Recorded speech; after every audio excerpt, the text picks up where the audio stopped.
Movie की शुरुआत में हम स्टीव नाम के एक बच्चे को देखते हैं जिसे बचपन से ही खदानों में माइनिंग करने का शौक होता है। लेकिन जब वो माइनिंग करने के लिए खदान के पास जाता है कि तभी एक बूढ़े चचा उसे वहां से भगा देते हैं क्योंकि वहां बच्चों का आना मना था। जिसके बाद हम देखते हैं कि स्टीव अब बड़ा हो चुका था और साथ ही एक कंपनी में जॉब भी करने लगा था। लेकिन स्टीव जो कि हमेशा से ही खदानों में माइनिंग करना चाहता था, इसलिए वो अपनी जॉब को छोड़कर पहुंच जाता है माइनिंग करने उन्हीं खदानों में जहां वो हमेशा से आना चाहता था। और तभी उसे वहां ऑर्ब और एक अर्थ क्रिस्टल मिलता है, जिन्हें जैसे ही वो आपस में मिलाता है कि तभी उसके सामने एक दरवाजा खुलता है।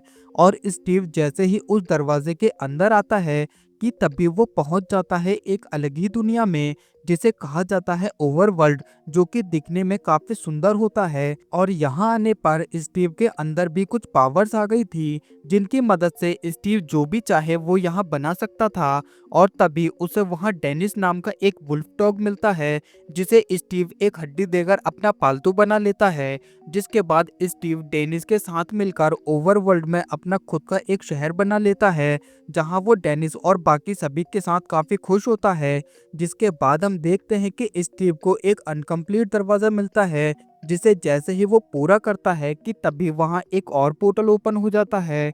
और स्टीव जैसे ही उसके अंदर जाता है कि तभी वो एक अलग ही डायमेंशन में पहुंच जाता है, जिसे नेदर कहा जाता है, जो कि एक तरह से नर्क के ही समान था। और यहाँ राज था डुग्गरानी मालगोशा का, जो कि इन डुग्गरों यानी पिगलिंग्स पर राज किया करती थी। और मालगोशा जैसे ही स्टीव के हाथ में ऑर्ब को देखती है कि तभी वो स्टीव से कहती है कि अब वो ओवरवर्ल्ड को तबाह करके उसका पूरा सोना ले लेगी। वहीं स्टीव जब ये सुनता है कि तभी वो ऑर्ब को डेनिस को देकर उससे कहता है कि वो ऑर्ब को अर्थ पर जाकर उसके घर में कहीं छिपा दे। वहीं डेनिस जैसे ही ऑर्ब को स्टीव के बेड के नीचे डालता है कि तभी ऑर्ब क्रिस्टल से अलग हो जाता है, जिससे ओवरवर्ल्ड का पोर्टल बंद हो जाता है। जिसके बाद सीन शिफ्ट होता है कुछ टाइम के बाद, और तभी हम इस मूवी के एक और लीड कैरेक्टर गैरेट को देखते हैं, जो कि हंग सिटी गेम का चैंपियन होता है। वहीं गैरेट को बचपन से ही गेम खेलना काफी पसंद था, इसलिए वो खुद का एक गेम स्टोर खोल लेता है, ये सोचकर कि वो उससे काफी ज्यादा पैसे कमा लेगा। लेकिन जो गैरेट ने सोचा था वैसा कुछ भी नहीं होता, और अब पैसे ना होने की वजह से गैरेट के पास स्टोर को खाली करने का नोटिस भी आ जाता है।